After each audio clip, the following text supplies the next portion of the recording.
Social media influencer કીર્તિ પટેલ પહોંચી હતી જીતુભાઈ વાઘાણીની ભાવનગર ઓફિસે. જોઈએ સમગ્ર વિગતો. જય જવાન જય કિસાન.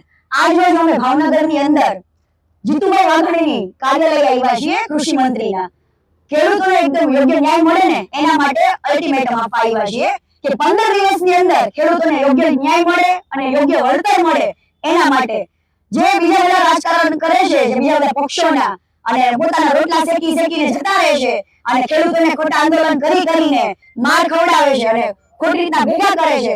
આજે ખેડૂતો લડીને થાક્યા છે. એના માટે હવે ગુજરાતના તમામ જે યુવા જનરેશન છે ને એ હવે જાગી ગઈ છે અને જ્યાં સુધી ખેડૂતોને ન્યાય નહીં મળે ને ત્યાં સુધી આપણે લડત લડવી છે. ખેડૂતો કેમ યાદ આવી ગયા કીર્તિ પટેલ? હમણાં તમે જોયું આંદોલન અડધેથી રોકી દીધું, પાછું વળ્યું, બરાબર. જોઈ તો વળતર ન્યાય ન મળ્યો અને મને તમામ જગ્યાએથી મેલ આવતા હતા કે કીર્તિબેન તમે આટલી બધી લડત લડો છો તો ખેડૂતો માટે કેમ નહીં? તો હું પણ ખેડૂતની પુત્રી છું, હું પણ એક ખેડૂતની દીકરી છું, તો કેમ ના લડી શકું? આટલી બધી લડાઈ લડું છું તો ખેડૂતોના માટે થઈ જાય. ઓચિંતા ભાવનગર આવવાનું કારણ શું? ગોંડલમાં તો જીતુ વાઘાણી આજે ગોંડલ પહોંચ્યા હતા, ત્યાંથી પણ તેમણે નિવેદન આપ્યું. એ નિવેદન વિશે મને કઈ ખ્યાલ નથી. હું તો ઓલરેડી નીકળી ગઈ છું, સુરત છેકથી આવી છું.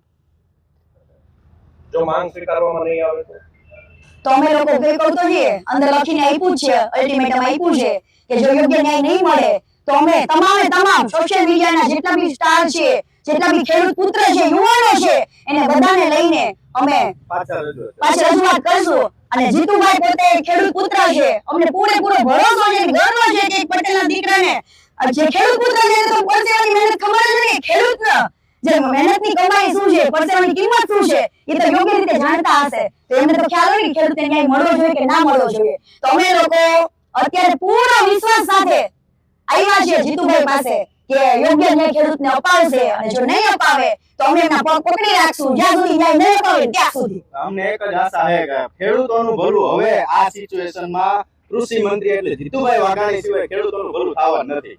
એટલે અમારી તો ઈચ્છા 15 દિવસ પછી કદાચ આમાં કોઈ રિસ્પોન્સ નહીં આવે તો ગુજરાતમાંથી તમામ યુવાનોને બધાને અહીંયા બોલાવીને જીતુભાઈના પગ પકડીને આદરપૂર્વક અમે કહેશું જીતુભાઈ હવે હામું જોવો, ખેડૂતો હામું જોવો, અમારે હામું નથી જોવું. અમારે રસ નથી જોતો જીતુભાઈ, અમારે તમને રસ દેવો છે પણ તમે એટલું અમારું કામ કરી દો ખેડૂતો માટે. જો જીતુભાઈ વાઘાણી ખેડૂતોને યોગ્ય ન્યાય અપાવશે તો અત્યારે તો પગ પકડવાની વાત કરીએ, બાકી જો ન્યાય મળશે ને તો એમના પગ ધોઈને કીર્તિ પટેલ પાણી પીશે.